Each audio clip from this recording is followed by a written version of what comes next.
Hello, ഇന്ന് നമ്മൾ വന്നിട്ടുള്ളത് വളരെ ടേസ്റ്റി ആയിട്ടുള്ള നല്ല ഈസി ആയിട്ടുള്ള ഒരു എഗ് ബിരിയാണിയുടെ റെസിപ്പി ആയിട്ടാണ് കേട്ടോ.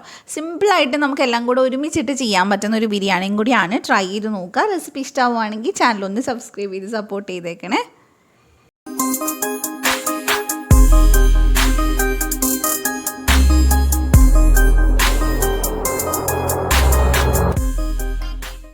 അപ്പോൾ ആദ്യം തന്നെ മിക്സിയുടെ ചെറിയ ജാർ എടുത്തിട്ട് നമുക്ക് അതിനകത്തോട്ട് ഒരു 10-12 കശുവണ്ടി ഇട്ട് കൊടുക്കുക. അതുപോലെ തന്നെ ഒരു 5-6 ഗ്രാമ്പു, 3 ഏലക്ക, ഒരു സ്റ്റാർ അനീസ്, 2 കഷ്ണം പട്ട. അപ്പോൾ ഇത്രയും ഇട്ട് കൊടുക്കുക. നമുക്ക് അതിൻ്റെ ഒരു മസാല ഉണ്ടാക്കാൻ വേണ്ടിയിട്ടാണ് കേട്ടോ. എന്നിട്ട് നിന്ന് പൊടിച്ചെടുക്കുക. എത്രത്തോളം ഫൈനായിട്ട് പൊടിക്കാൻ പറ്റുമോ അത്രയും നന്നായിട്ട് പൊടിക്കുക. ഇപ്പോൾ കുറച്ചല്ലേ ഉള്ളൂ, അപ്പോൾ അതുകൊണ്ട് അത്ര നന്നായിട്ട് പൊടിഞ്ഞ് കിട്ടണമെന്നില്ല. ഈ ഒരു പരുവായാലും മതി. അപ്പോൾ ഇനി നമുക്ക് ഈ മസാല അങ്ങോട്ട് മാറ്റി വയ്ക്കാം.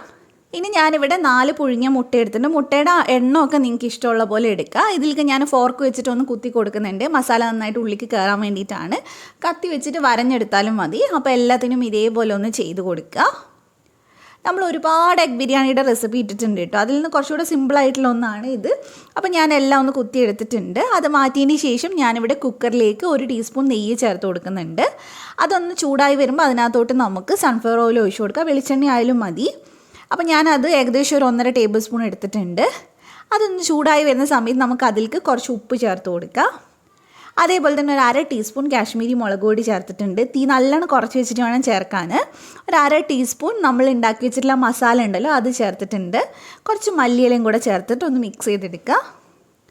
എന്നിട്ട് ചെറുതായിട്ടൊന്ന് മിക്സ് ചെയ്തതിന് ശേഷം നമുക്ക് ഇതിനകത്തോട്ട് നമ്മൾ നേരത്തെ പുഴുങ്ങി വരയിട്ട് വെച്ചിട്ടുള്ള മുട്ട ചേർത്ത് കൊടുക്കുക. മുട്ടയൊന്ന് ഫ്രൈ ചെയ്തെടുക്കാൻ വേണ്ടിയിട്ടാണ്. അപ്പോൾ പെട്ടെന്ന് തന്നെ റെഡിയാവും. ഒരുപാട് നേരമായിട്ട് ചെയ്യണ്ട. പിന്നെ നമ്മൾ മസാലയൊക്കെ ഇട്ടതുകൊണ്ട് തന്നെ ഫ്ലെയിം കൂട്ടിയിട്ടുണ്ടെങ്കിൽ ആ ഒരു മസാലയുടെ ആ ഒരു മണമൊക്കെ മാറിപ്പോവും. അതുകൊണ്ട് തന്നെ നമുക്ക് ഫ്ലെയിം കുറച്ചിട്ട് ചെയ്യാം. അപ്പോൾ നന്നായിട്ട് നമ്മളിത് ഫ്രൈ ചെയ്തെടുത്തിട്ടുണ്ട്. ഇനി നമുക്കിതെടുത്ത് മാറ്റാം. ഈ ഒരു മസാലയിൽ തന്നെയാണ് നമ്മൾ ഇനി സവാളയൊക്കെ വഴറ്റാൻ പോകുന്നത്. അപ്പോൾ ഫുള്ളായിട്ട് നമ്മളിത് എഗ്ഗ് എടുത്ത് മാറ്റുന്നുണ്ട്. ഇനി നമുക്ക് വേണ്ടത് സവാളയാണ്. ഞാനിവിടെ അത്യാവശ്യം വലുപ്പമുള്ള ഒരു സവാള അത്രേ എടുത്തിട്ടുള്ളൂ. നീളത്തിൽ കട്ട് ചെയ്തതാണ്. അതൊന്ന് മിക്സ് ചെയ്ത് കൊടുക്കുക.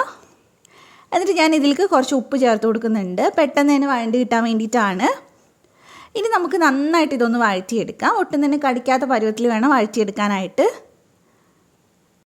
അപ്പോൾ ഉള്ളി ഒന്ന് വഴണ്ടി വരുന്ന സമയത്ത് ഇതിനകത്തോട്ട് നമുക്ക് 1 ടേബിൾ സ്പൂൺ ഇഞ്ചി വെളുത്തുള്ളി ചതച്ച് ചേർത്ത് കൊടുക്കുക. അതോടെ ഇട്ടിട്ട് നന്നായിട്ടൊന്ന് മിക്സ് ചെയ്തെടുക്കുക. ഇനി നമ്മൾ ഇതിനകത്തോട്ട് ചേർത്ത് കൊടുക്കുക നല്ല പഴുത്തിട്ടുള്ള തക്കാളിയാണ്. അപ്പോൾ ഞാൻ അത്യാവശ്യം വലുപ്പമുള്ള ഒരു തക്കാളിയും അതുപോലെ തന്നെ ഒരു പകുതി തക്കാളിയും കൂടി എടുത്തിട്ടുണ്ട്. അപ്പോൾ മൊത്തം 1.5 തക്കാളി ഉണ്ടാവും. അപ്പോൾ അത് നന്നായിട്ട് മിക്സ് ചെയ്തെടുക്കുക. നമ്മൾ ഇതിലേക്ക് വേറെ പുളിയൊന്നും ചേർക്കുന്നില്ല, തൈരോ നാരങ്ങയോ ഒന്നും ചേർക്കുന്നില്ല, തക്കാളി മാത്രമേ ചേർക്കുന്നുള്ളൂ. അപ്പോൾ അത് ഉടഞ്ഞു വരുന്ന സമയത്ത് നമുക്ക് ഇതിലേക്ക് എരിവിന് ആവശ്യത്തിന് പച്ചമുളക് ചേർത്ത് കൊടുക്കുക. അപ്പോൾ ഞാനിവിടെ 1 എടുത്തിട്ടുള്ളൂ. പിന്നെ അതേപോലെ തന്നെ ഒരു 1/2 ടീസ്പൂൺ കാശ്മീരി മുളക് പൊടി എടുത്തിട്ടുണ്ട്. 1 ടീസ്പൂൺ മല്ലിപ്പൊടി എടുത്തിട്ടുണ്ട്. പിന്നെ നമ്മൾ ഉണ്ടാക്കി വെച്ചിട്ടുള്ള ആ ഒരു മസാല ഉണ്ടല്ലോ അതും കൂടെ ചേർത്ത് കൊടുക്കുക.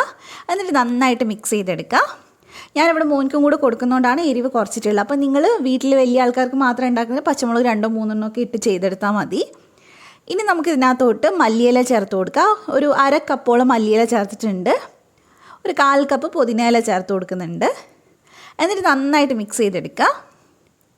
നിങ്ങളുടെ കയ്യിൽ ഒട്ടും തന്നെ പുളിയില്ലാത്ത തൈര്, നല്ല കട്ടിയുള്ള യോഗേർട്ട് അങ്ങനത്തെ ഒക്കെ ഉണ്ടെങ്കിൽ നിങ്ങൾക്ക് വേണമെങ്കിൽ 1 ടേബിൾ സ്പൂൺ ചേർത്ത് കൊടുക്കുക.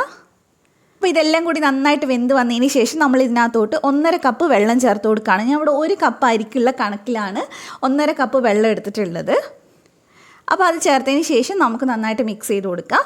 അരി നിങ്ങൾ നിർബന്ധമായിട്ടും നന്നായിട്ട് കഴുകി അരമണിക്കൂർ കുതിർത്തി എടുത്തിട്ട് വേണം ചേർത്ത് കൊടുക്കാനായിട്ട്. ഞാനിവിടെ ബസ്മതി അരിയാണ് എടുക്കുന്നത്.